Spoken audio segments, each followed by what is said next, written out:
نکاح کرتے ہوئے ڈپلیکیٹ پیپر تیار کرتے ہیں، اسے کچھ پیسے ویسے دے دیتے ہیں، حالانکہ اسے کوئی زوجیت کا تعلق نہیں ہوتا.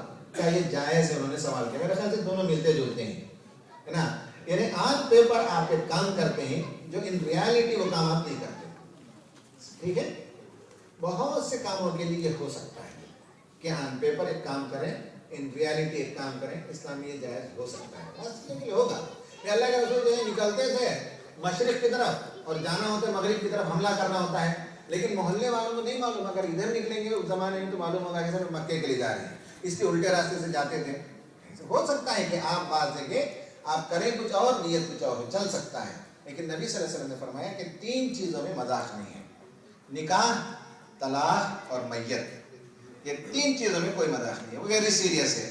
کھیل میں مذاق میں آپ نے کہا کہ میں نے اسے قبول کیا، وہ پیپر کی خاطر ہو، مذاق میں ہو، تو آپ نے اس لڑکی کو قبول کیا، اس کی زوجیت وہ آپ کی زوجیت میں آ گئی اور قیامت کے دن اس کے بارے میں آپ سے سوال ہوگا. طلاق بھی یہی ہے، مذاق میں نہیں ہے، کھیل مذاق نہیں. طلاق کسی نے اپنی بیوی کو کہہ دیا، لکھ دیا، وہ طلاق واقع ہو گئی، اس میں کوئی دو رائے نہیں ہے. اسی طرح کسی آدمی میت کے بارے میں مذاق کرتا ہے، یہ بھی آپ نے فرمایا کہ صحیح نہیں، کیونکہ آدمی جو ہے بیٹا آتا ہی نہیں، مان لیجیے تو ماں اعلان کرتی ہے کہ تمہارے ابا کا انتقال ہو گیا، تو یہاں سے جاپان سے چلے جاتا ہے، پاکستان گیا، بنگلہ دیش گیا، معلوم ہے کہ ابا کا انتقال نہیں ہوا، ہے نا. تو کہا کہ 3 چیزوں میں تو مذاق بالکل اسلام میں جائز نہیں ہے، نہ طلاق میں، نہ نکاح میں. اور میرے خیال سے سوال کا جواب یہ جس خاتون نے کیا ہے ان کا بھی جواب ہے، یا اس طرح کی جو لوگ نکاح کے بارے میں سوال کرتے ہیں ان کا بھی جواب ہے.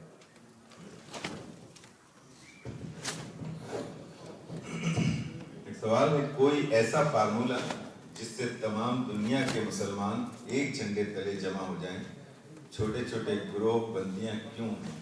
یہ سوال ہے.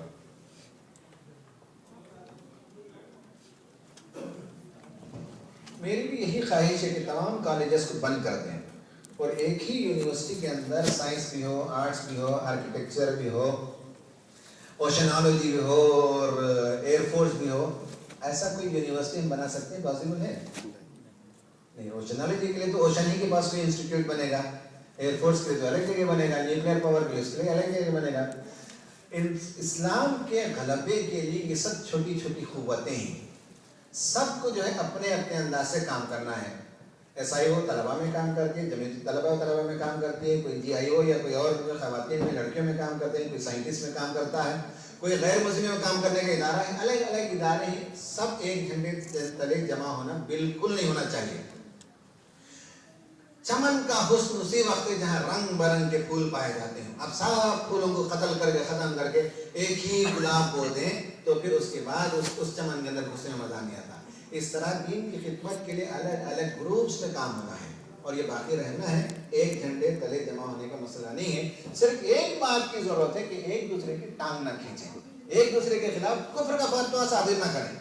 ان کو اپنے اپنے انداز سے کام کرنے کی مہلت ہو، اجازت ہو اور ایک دوسرے کے لیے ادب، احترام، ریسپیکٹ پایا جاتا ہو.